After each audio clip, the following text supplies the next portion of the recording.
संभाजी महाराज गेले, रायगड पडला, पण स्वराज्य संपलं नाही. कारण एका आईने स्वतःच्या मुलासकट तुरुंगात जाण्याचा निर्णय घेतला. त्या आई होत्या महाराणी येसूबाई, आणि त्यांच्यासोबत स्वराज्य रणांगणावर टिकवलं महाराणी ताराराणींनी. औरंगजेब महाराष्ट्रात आला होता स्वराज्य कायमचं संपवण्यासाठी.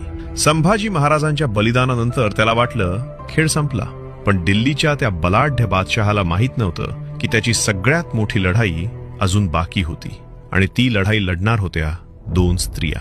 सन 1689 रायगडाला मोघलांनी वेढा घातला होता. संभाजी महाराज आता नव्हते.